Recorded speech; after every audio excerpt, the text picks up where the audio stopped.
Welcome to the Maxwell Leadership Podcast. This is the podcast that adds value to you, leaders, people that desire to grow and be better, because we know you will multiply value to others.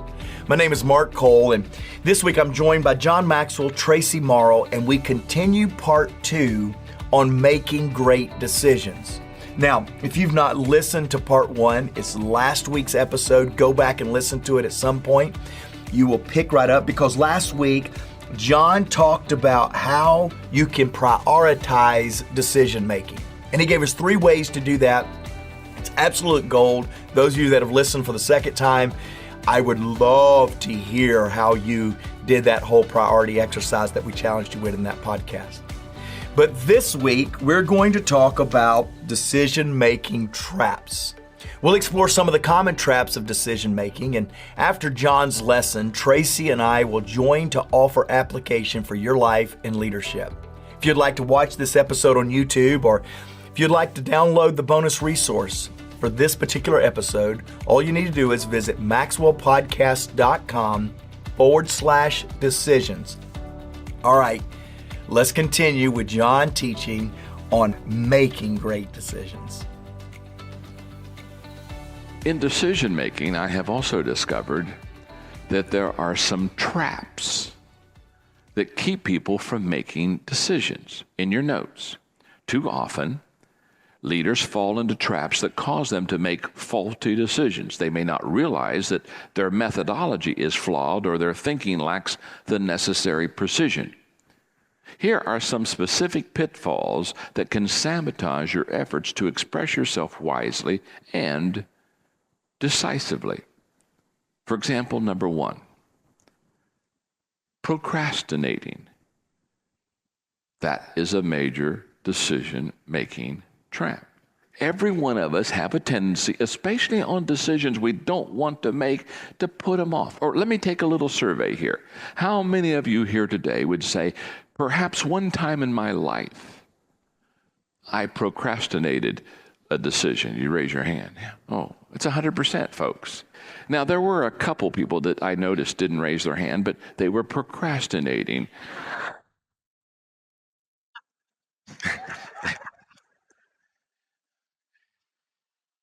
They just weren't sure, that they just didn't get around to it, okay?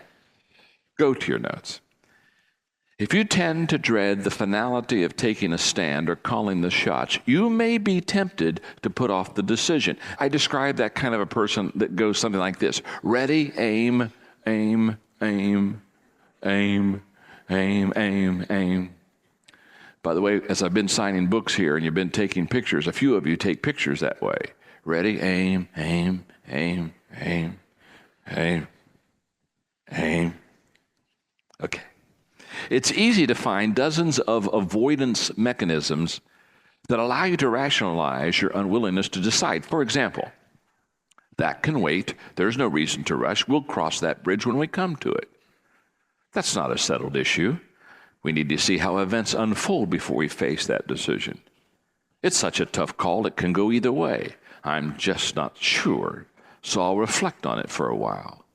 Or it's a lose-lose decision, where someone's going to get hurt regardless, so I put it off and postpone the damage as long as it's possible. Why not put it off and postpone the damage as long as it's possible? If any of those comments sound familiar, your challenge is to condense the time frame within which you make your decision. Although you may successfully con yourself into believing that it can wait, a cloud of worry will drift over you until you take the initiative to remove it. Let me give you another decision-making trap beside procrastinating. A second trap is surrendering. A lot of people in decision-making, they just surrender. Exceptionally hard decisions can deplete so much of your energy that you finally cave in. But if you mentally crumble and cry out, "I'm at wit's end," you'll magnify the problem to the point where it can haunt you. For example, "I give up. There's no way I can ever make this decision." Rather than surrender, break a big decision into its components, isolate particular aspects of the issue, and address those segments bit by bit. For instance, If you're addressing whether to allocate a certain portion of your budget to a high-risk but potentially high-reward venture, try to examine each cost and benefit on its own terms. In other words, if you are tempted to surrender because you're overwhelmed, break the project down. It goes back to a corny old joke. I mean, I've heard this joke 100 times. It's so corny. It's so old. But in the United States, we have a question we ask each other once in a while, and that is, how do you eat an elephant? And the answer is one bite at a time. You don't have corny jokes like that over here, do you? The third decision-making trap is hiding behind information. I know for a fact that some people, when they don't want to make a decision, they just say, well, I haven't had enough information yet. I need some more information. So let's go to your notes. Many managers with exacting standards, a nice way of saying they're limited by a perfectionist streak, tend to crave unending stacks of data before rendering a decision. The more facts and figures they accumulate, the more they still want before they feel ready to decide. For some issues or problems, a manager may feel a need for an unrealistically high degree of information sufficiency that's driven by the risk associated with the issue, says Ron Evans, co-author of Heads You Win.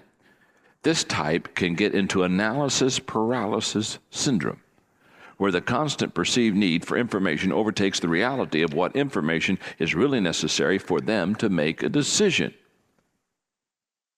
I think this is very true, this next statement. The man who insists upon seeing with perfect clearness before he decides never decides. I read recently that one of the ways to handle that is for you to write down the questions you want answered before you make a decision. In other words, if you and I have a major decision to make, get a legal pad out, and if there's 5 or 6 questions that you want to have answered before you make the decision, write them down. And then here's what I would suggest. Go to another decision maker. Maybe somebody in your company, maybe somebody outside of your company, but they're a good decision maker, and give them the problem and say, if you were faced with this problem, what questions would you ask before you made the decision? Now, I find this to be very helpful. And find out from them, have them write down the questions they would ask before they made that decision. Now, you have your list of questions you would ask before the decision. They've given you a list. Probably, if you have 5 each, 3 of them will be the same. And there may be a couple that he or she would think about you wouldn't. Add their questions to your list. And now you have 2 good decision makers talking it over. You have a good list of questions. Go from there. Don't add any more. Number 4, the fourth decision-making trap is saying yes to everything. When you and I say yes to everything, we will not make the decisions that we need to. You're not making true decisions if you're always giving the go-ahead or thumbs up. A Nobel Prize-winning scientist at Bell Labs told Fortune magazine, indecision is somebody who can't say no to anything, a kind of intellectual nymphomaniac. It's somebody who says, yeah, I'm interested in that, and I'm interested in that, and I'm interested in that.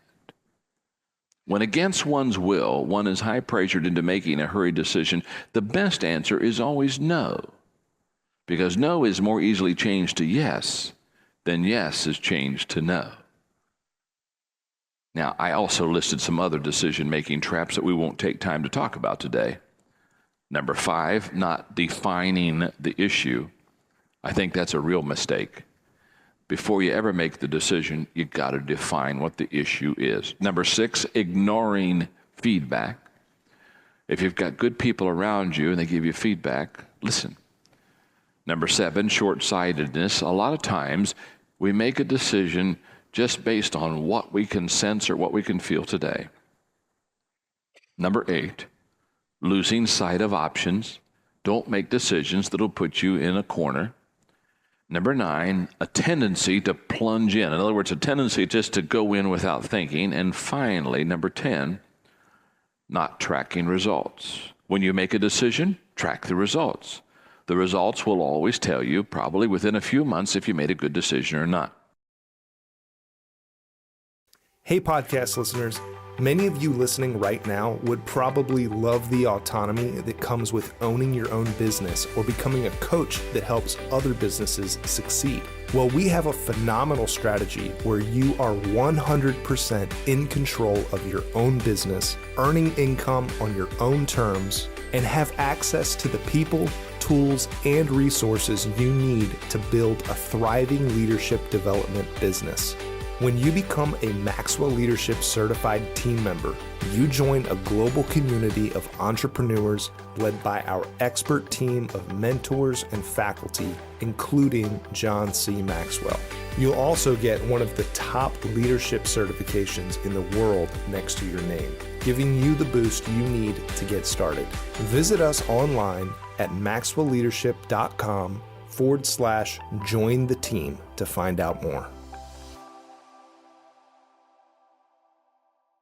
Hey, welcome back. Tracy, I certainly enjoyed last week with you, just processing how to prioritize decision making. And this week, as I was listening to John, I went, oh my, I wish he had time to teach 5 through 10. I need more, because there are so many times that I fall into the trap on decision making, as I'm sure many of you do. And so, Tracy, let's do our best to help our listeners today. I agree. And traps, boy, do I recognize myself in so many of these. And I just love that. That's why we have the podcast, right? It's so that we can grow through them. It's not like we want to fake that we don't have them. We want to fully expose what our traps are and how we are falling into them, and hopefully talk through them. So, starting with procrastinating.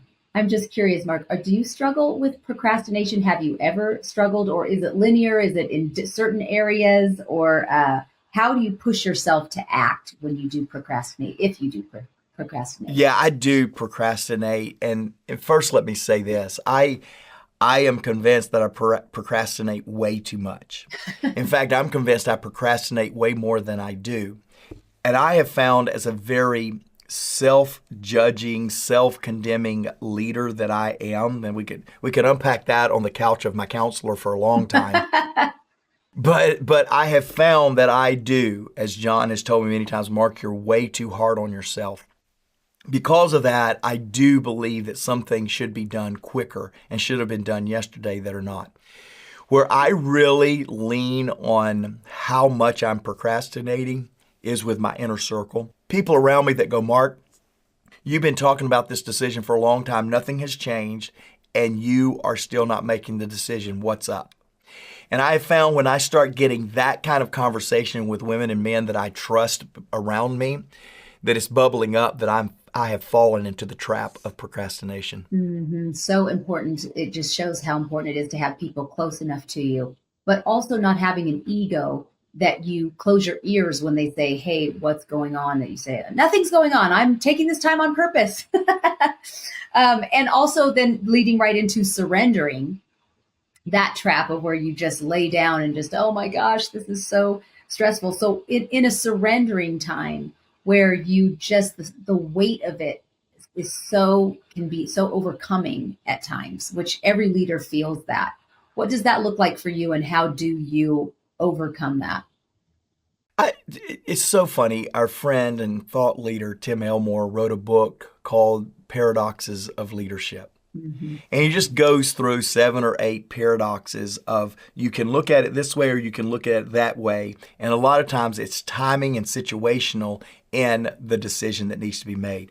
I look at 1, procrastination, and 2, surrendering, kind of as a paradox.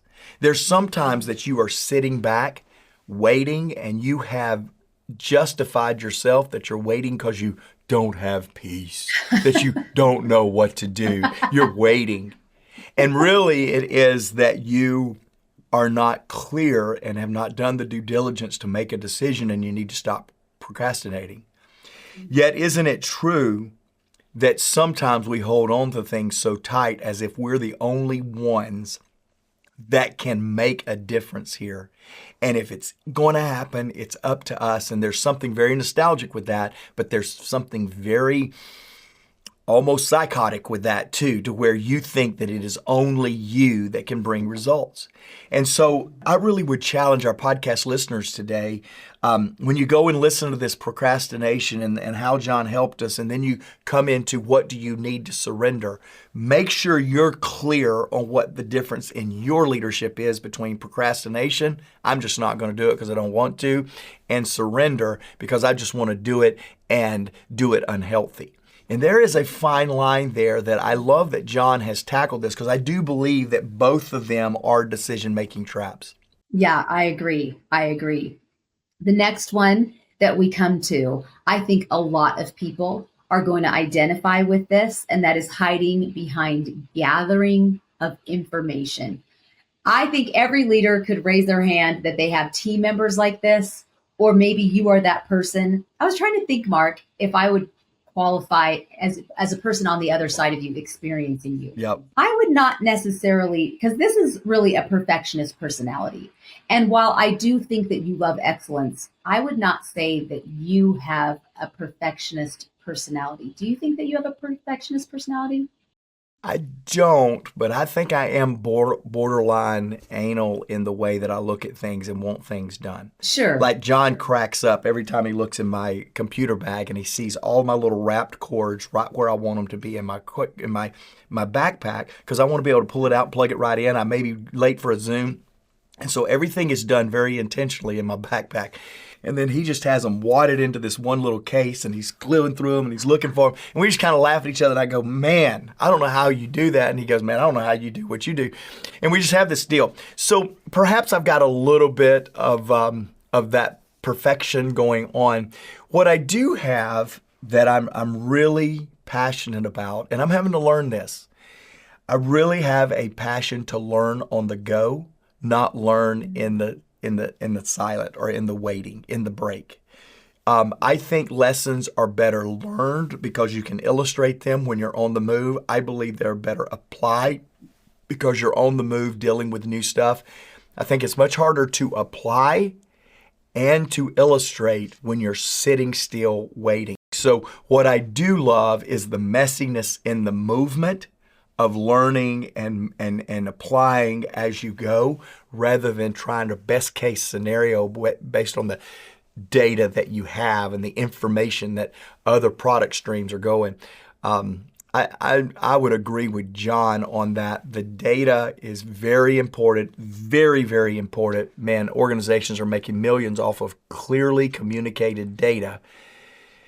I'm also, as a leader, really passionate about moving at the speed of opportunity and letting the data clarify as we move, with the flexibility to adjust depending on what the data says. Yeah, I think it is interesting because of your little cord analogy, that it shows that you can understand a person who has a perfectionist mindset, and how, because I think it takes an understanding. I would say, from knowing John as I do, and you even know him even more so, he's a fascinating person in the fact that he doesn't understand like how you can be frozen, because he wants to launch anything. He wants to launch something just to get it in motion, because he wants to massage it and work it in the motion, like you talked about. His chords, it reminds me, that's how my chords are. I actually, funny story, at Christmas time, after the New Year, I went to my mom's, she's 84 years old, and I was putting away her Christmas lights for her.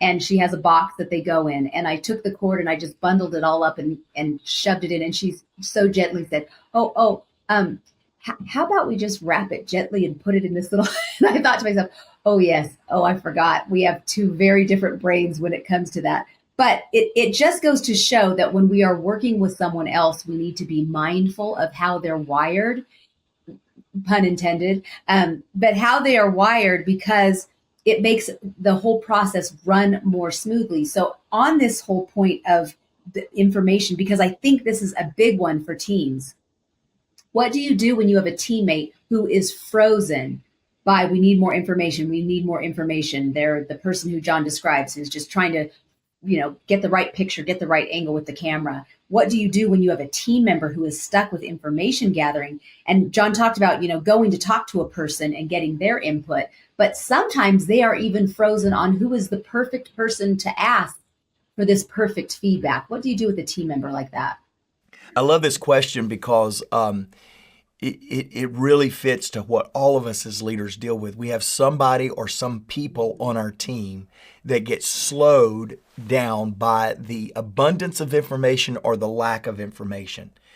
And I love this story that John tells about many years ago. He was traveling, Margaret was with him, and he went to go get a Diet Coke. And he loves ice with his Diet Coke, and he went to a convenience store and they didn't have ice. So he went to a McDonald's and he ordered, he bought the Diet Coke. And so he had his Diet Coke, but he just needed some ice, but they didn't have ice at the convenience store. So he went into a McDonald's and said, "Hey, I would love to order a cup of ice." And the lady just looked, he said for a full 2 to 3 minutes, she just looked on a register trying to find a cup of ice. This was many, many years ago. And she came back, she says, I don't have a cup of ice. Well, John said, "Well, can you ring up a Diet Coke, but just hold the Diet Coke and give me a cup of ice because I already have my Diet Coke?" She says, I don't think my machine lets me do that. And he looked at her and he said, "Hey, look at me. You can get me a cup of ice. I give you permission." She said, "Okay." And went and got him a cup of ice, didn't charge her for it, gave it to him. Here's my point in that funny analogy that John tells, is many times our data people needs to be told, it's okay. We don't have enough data. The data is not quite what you want it to be, but it's okay. The data matters, but we're going to move and then be watching the data as we go. They just need you as a leader to step in and give them permission to move without the amount of information they want. Mm-hmm. And that's important to know. And rather than waiting for them to feel ready, because they aren't ever really going to feel ready because there's not enough information to gather. So I think that's important for leaders to hear that. Okay, moving on to number 4. And that's really the last one where he lands on. And so I want to talk on that one, but then I'd also love for you to pick one of those last ones just to give you a heads up of where I'm going with this.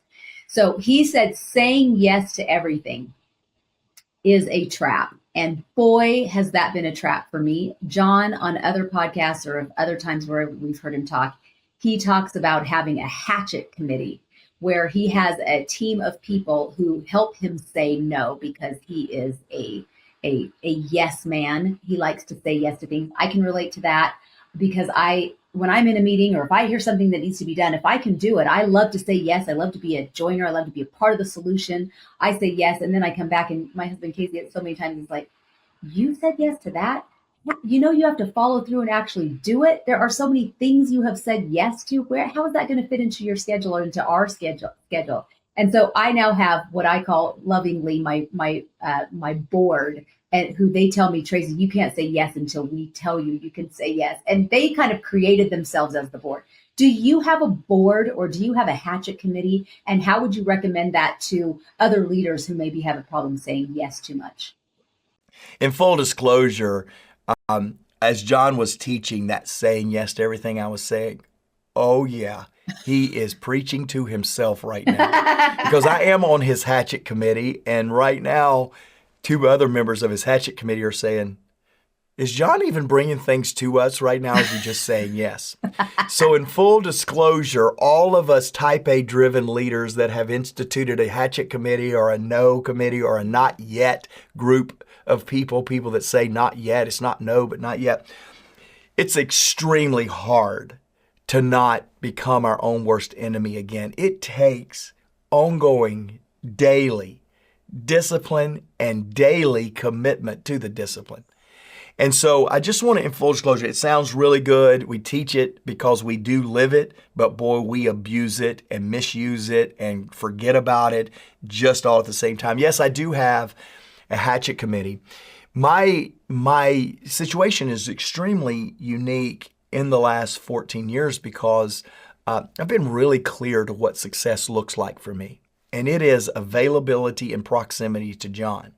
So there have been days that I would have said no, or my inner circle would have said no, that the confidence of my purpose, the confidence of what it's going to take to get to the envisioned future that I have is in check with me giving myself too much ability to say no.